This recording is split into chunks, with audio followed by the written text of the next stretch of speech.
Znotraj te čaka pa kraljestvo udobja spredaj in zadaj. Stari, ki se ti začneš pelati, ti se spremeniš kot človek. Mej v mislih, da je veliko teh stvari, ki ti jih zdaj opisujem, v 80-ih letih bilo tako, čak malo, kaj ima ta avto?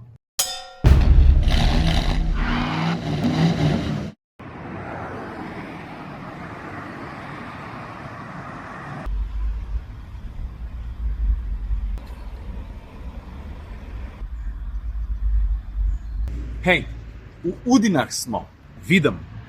Pred natančno 90 leti se je tukaj, le nekaj 10 km stran od slovensko-italijanske meje, rodil človek, ki je znamko Mercedes-Benz spremenil zavedno. To je bil Bruno Sacco, oblikovalec, ki je znal in je imel to vizijo, da je dobesedno redefiniral obraz najbolj slavne avtomobilske znamke na svetu in jo ravno zaradi tega popeljal v novo, po mojem mnenju, najuspešnejše obdobje te znamke v zgodovini. Veš, Sacco je svojo kariero začel in končal pri Mercedesu, kar se danes sliši kar malo nenavadno, ampak je samo dokaz tega, kako dober vpliven je bil, pa kakšno štampo je tam pustil. Pridružil se je leta 1958 zaključil oziroma odšel v pokoj leta 1999. Zadnjih 24 let je bil pa seveda vodja oblikovanja in seveda se je podpisal pod par res kultnih modelov. Veš, zanimivo je, kako je on vedno skozi svojo vizijo zagovarjal preprostost, minimalizem. Se mi zdi, da je Mercedes to rdečo nit vmes kar malo zgubil, ampak danes se pa ravno Slovenc Robert Lešnik naslanja na te Saccove zelo trdne temelje in gradi naprej, gleda v prihodnost. Drugač pa tale road trip do Udin, ne? Sem nisem prišel brez razloga, pa samo zato, da bi ti povedal, kdo se je tukaj rodil, pa kdo je tukaj dobil tista prvi šmek za avtomobile. Sem se pripeljal s, po mojem mnenju, enim najlepšim Mercedesov vseh časov. Avto, ko ga boš zagledal zdaj, je po mojem mnenju nesporen kralj avtocestnih križark iz 80-ih. Tole je Mercedes-Benz S-Coupe, veličastni C126. In točen ta avto je v enem ključnih trenutkov mojega življenja utrdil mojo vero v sveto špero in v ogenj v valjih. In zato ti ga bom danes predstavil. Žal pa slab vreme nekaj prehaja, pri nas boš kaže, gremo nazaj čez mejo, pa tam več povem. Prav. En se je ravno kar zadrl bela makina, ne moram verjeti, kjer kliše. Veš, tudi mladi, in zato sem ful vesel, prepoznajo brezčasen dizajn, ker ravno to je to, ne? Takšen avto bo vedno hud. Pa kako ta stroj lepo repota, V8, vse ti bom par več povedal, ampak to je... cela karoserija malo zaniha. Z njim se vozim že kar nekaj časa. Kolikrat misliš, da sem prižgal radio? Točno ničkrat. Najdu sonce sem, zdaj imamo pa veter. Objavljal sem že ene fotke, pastorje pa tako naprej in marsikdo se je obregnil tudi ob registrsko tablico in oblastnika tega avtomobila. Ja, drži. Tale avto v tem trenutku še pripada človeku, ki ga nosim zelo blizu srcu. To je Jan Plestenjak. On je z njim preživel velikenih, dajmo reči, vozniško zelo plodnih let. In na nek način, če ga bo Jan prodal, ga bom zelo pogrešal tudi jaz. Ne samo zaradi skupnih voženj, predvsem in tudi zato, ker je bil točno ta avto na nek način razlog, da sva se jaz pa Jan sploh spoznala, zdaj že da ne rečem 100 let nazaj na tistem letu iz Frankfurta proti Ljubljani, kjer so se seveda zaklepetala na temo avtomobilov in na nek način še danes nisva nehala. Ves čas sva govorila, pa enkrat moraš še ta avto vzeti, da boš kakšen video naredil, pa da povemo, kaj je v Brunu Saccu. Zdaj pa, če v tem trenutku tale S-Coupe še ni prodan, bom jaz spodaj med odgovore prepopil en link, kar pomeni, da na nek način avto je na voljo. Bi pa nekaj poudaril, ne? Tolkene energije, ljubezni, volje, ki jo je Jan vložil v ta avto, kako ga je pedenal, kako je nanj ga pazil in kako sem nanj ga pazil tudi jaz in je danes v vrhunski formi. Ampak če ti želiš C126 videti v najlepši luči, moraš veš kaj narediti? Spustiti šipe s prednjo in zadnjo. Šipe dol. Zdaj pa poglej to linijo. Aha! Je, ne? Prosim lepo, pokaž mi bolj eleganten coupe iz 80-ih, bom počakal. Še kar čakam, tole! Najbrž si opazil, da je poleg dimenzij in dizajna samega predvsem odsotnost B-stebrička tista, ki naredi tako veliko razliko. Sicer pa katerega koli dela karoserije se lotimo, eleganca in minimalizem sta očitna na vsakem koraku, začenši z žarometi, z minimalističnim grilom z eno prečko, seveda veliko zvezdo na sredini. Tudi sam pokrov motorja je dolg kot ponedeljek, tudi zato, da je noter prostor za V8 stroj. V tem primeru feltne niso originalne, ampak jaz takšno izbiro podpiram. V tem primeru se mi zdi, da celo poudarjajo karakter avtomobila, ki ni samo eleganten, ampak športno eleganten. Bonus pike za kontinentalke. Avto je z vseh koncev, spredi, zadi, z boka, neverjetno eleganten, predvsem pa tudi skladen. Ob tem ne bom pozabil poudariti, da se mi zdi, da tudi danes Mercedes dela ene lepših kupejev. Pa dajmo se sprehoditi še proti zadku. Tele legendarne narebrane luči so seveda tudi eden izmed njegovih zaščitnih znakov, kar seveda velja za praktično vse Mercedese tiste ere. Pa še eno stvar človek zelo hitro opazi. Ja, elegantna kupejevska linija, ampak kljub vsemu zelo veliko zadnje in prednje steklo so včasih še znali narediti elegantnega kupeja, s katerega se je tudi izredno dober ven vid. Zdaj je pa čas, da se posvetimo kokpitu, seveda je na voljo centralno odklepanje. Vrneš v levo, evo tega. Znotraj te čaka pa kraljestvo udobja spredaj in zadaj. Stari moj, izkušnja na telih usnjenih sedežih. To je čist nekaj drugega, kar sem vajen tudi iz najsodobnejših pa najbolj luksuznih avtomobilov, ne glede na znamko. Ta fotelj, udobje in nič drugega. Stari, ki se ti začneš peljati, ti se spremeniš kot človek. Kamorkoli greš, že vnaprej poveš, jaz bom 10 minut zamudil, samo zato, ker želim uživati še malo dlje v takem avtomobilu. No, zdaj pa stopimo noter. Pričakate delovno okolje, za katerega danes lahko trdimo, da je totalna Mercedesova klasika. To pomeni, da upravljaš za današnje čase zelo velikim volanskim obročem, ki pa se mu ravno zaradi stila vožnje zelo hitro prilagodiš.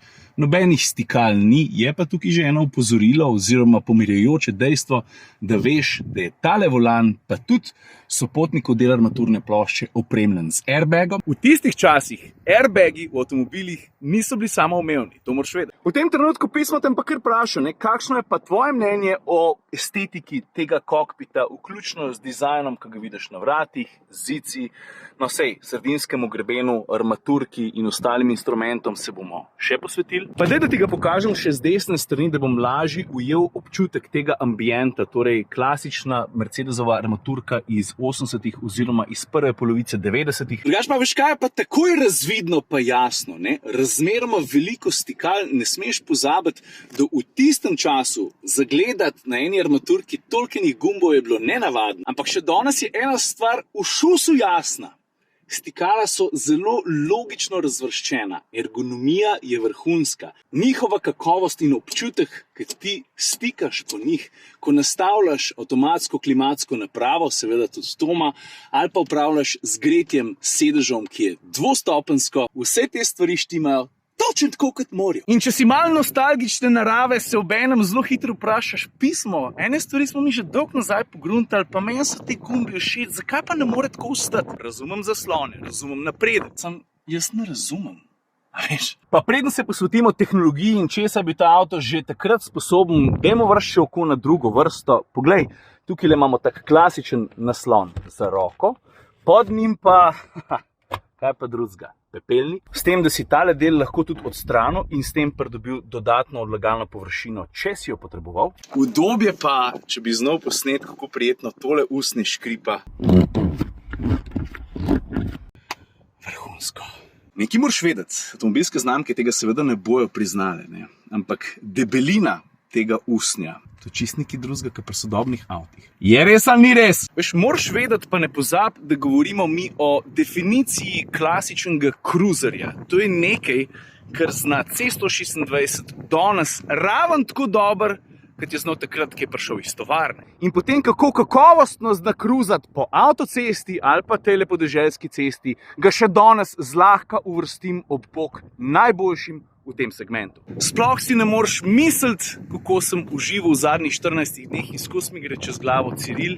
Enkrat bo ta oziroma takšen avto tudi tvoj in čisto iskreno ti povem, da tole je zame osebno bucket list material. Enač, zdaj pa preden se lotimo motorja, da ti pokažem, kaj vse zna. Torej, dizajnersko se mi zdi, da smo razpucali obilo vodoravnih in navpičnih linij, znotraj katerih najdeš tudi za današnji čas vrhunsko ergonomijo in tudi vrhunsko kakovost vseh komponent. Tudi merilniki so tisti old school, po katerih se mi zdi, se še danes marsikomu tož. Ta prvi pripomoček, ki ti bo takoj padel v oči in je povezan z dimenzijami avtomobila, če govorimo o velikem kupeju, pomeni, da so tudi vrata izredno oziroma nadpovprečno dolga in ko daš ti kontakt, poglej, kaj se zgodi.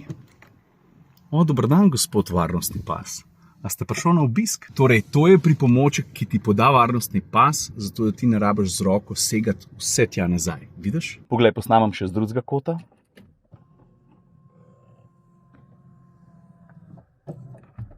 Hvala lepa. In ko se ti zapneš, se pospravlja po nazaj. S čim ima opravka voznik? Okrog volana ne boš najdel ogromenih ročic, pravzaprav le tole zelo elegantno, majhno, legendarno Mercedesovo ročico tempomata. Ne pozabi, govorimo o avtomobilu iz 80-ih, ne? Tempomata tudi nisi najdel kar tako. Pa pod njim je ena zelo uporabna ročica za žmigavce, za špricati šipe in za upravljati brisalce. Hupa klasika.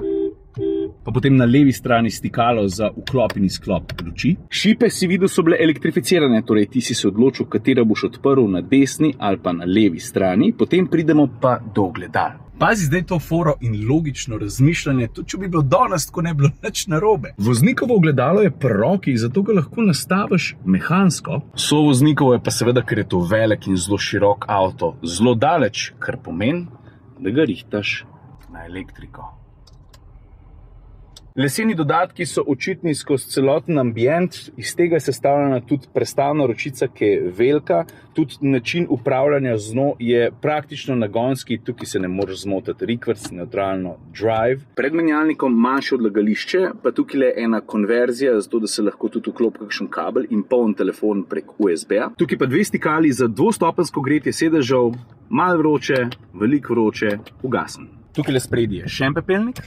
Pa potem še ena zanimiva reč, a vidiš tole črko E? Tole pomeni, da je vklopljen program Economy, ko pride do delovanja menjalnika. Ti si se že takrat lahko odločil, kako želiš, da se menjalnik obnaša. Ali da gremo na Economy, to se pravi, da je umirjen, da si vzame čas. Ko si naredil pa tole, vidiš ta S, to ne pomeni, da gre za športen program, ampak za standarden program delovanja. Klimatska naprava je bila seveda avtomatska, tukaj si določil stopinje, tukaj pa na kakšen način oziroma odkje ne piha veter ali jo ugasneš, ali pritisneš na avto, ali pa na full on. Potem pa še vsi 4 žmigavci, tukaj imamo notranje kroženje zraka, gretje zadnje šipe, tukaj si prižgal pa lučko v drugi vrsti. Dela. Mej v mislih, da je veliko teh stvari, ki ti jih zdaj opisujem v 80-ih letih, bilo tako, čak malo, kaj ima ta avto? A veš, gremo naprej. Kar se same ročne oziroma nožne zavore tiče, poglej, takole jo sprožiš, takole pa sprostiš. Pod zelo komfortnim, seveda usnjenim naslonom za roko je še eno odlagališče s stafom, tošelj, ključi in take stvari. Drugač pa sprednja sedeža, kako pa drugač premika elektrika. Poglej, stikala so v klasičnem Mercedesovem stilu takole na vratih. Vse je zelo preprost, naprej, nazaj, sedalen del gor, pa naslonjalo. Pa tukaj še en majhen gumbah, kaj pa ta naredi? Kaj pa dvigneš tega, evo ti ga na. Ja, tudi vzglavnik je na štrom. Pa ko smo že glih pri sedežih, ljudje v današnjem času udobnim avtomobilskim sedežem veliko prehitro rečemo fotelji. Tukaj noter fotelji. Komfort, ki ti ga ponudijo na poti, je izreden. Pa preden gremo na motor, da ne boš rekel, ti nisem prtljažnika pokazal, ta luknja je ogromna. Če se ne motim, govorimo zlahka o več kot 500 litrih. Tudi dostop do teh litrov je pravzaprav nadpovprečno dober. To je treba priznati. No, zdaj pridemo pa do tistega dela, ki smo ga najbrž vsi čakali. Veš, tale avto je izvedenka 500. Kar pomeni, da se tukaj noter skriva V8 motor. Moje se bo zdaj hitro stal. Mingrede, rabili smo kar nekaj časa, da smo pogruntali, kako se havba odpre, drugače pa tlele en hakelček. Kaj enkrat pogruntaš, je zelo simpel. Poglej to. V tem trenutku gledaš 5-litrski V8 stroj, ki ves pogon, brez omejevanja elektronke, prenese na zadnja kolesa. Srce tega avtomobila, tako mirno teče in podaja tako lušten zvok, tisto kepo navora ti dostavlja tako položno, počasi, razen če se seveda ti ne odločiš za kickdown. In navor tistih 250 konjev, 100-690, koliko že mase vozila, v resnici nima veliko dela. Tako ti bom rekel, na avtocesti ta motor in ta avto začne šele dobro pucati svoje pljuča pri hitrostih, ki so daleč od tega, da bi bile dovoljene. In kruzati na tej kepi navora s tem motorjem in S-kupejem je ena najlepših stvari, ki se ti jih v avtomobilu sploh lahko zgodijo. To so taki užitki, da se je kar težko predstavljati. Res. Ja, nič, jaz ga bom zalaufal.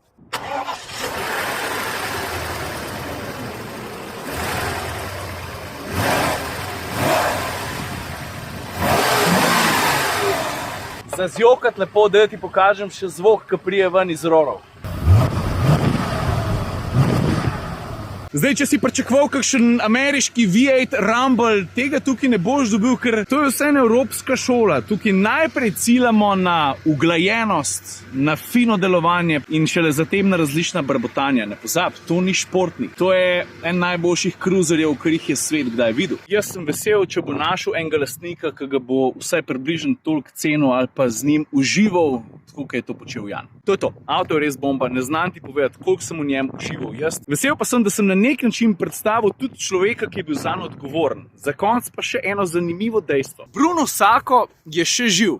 Dobro se drži, letnik 33 in včeraj, dan pred snemanjem tega vloga, mi je en precej velik Mercedesov zanesenjak povedal, da je eden izmed avtomobilov v njegovi garaži v bližini Stuttgarta tudi S-kupe oziroma C126, kar samo potrjuje dejstvo, ker je Sacco tudi večkrat sam poudaril, da je C126 tudi njemu eden izmed ljubših Mercedesov sploh. Ok, zdaj pa preden izstopite iz tega časovnega stroja, samo še ena misel. Glih prav, ki je začel dež padati. Poglej, sodobni avtomobili so uporabnejši, naprednejši, okretnejši, bolj dinamični, konec koncev tudi varnejši, mnogo bolj inteligentni. Ampak, stari, ko potegnem črto, pa nisem prepričan, če so zares boljši.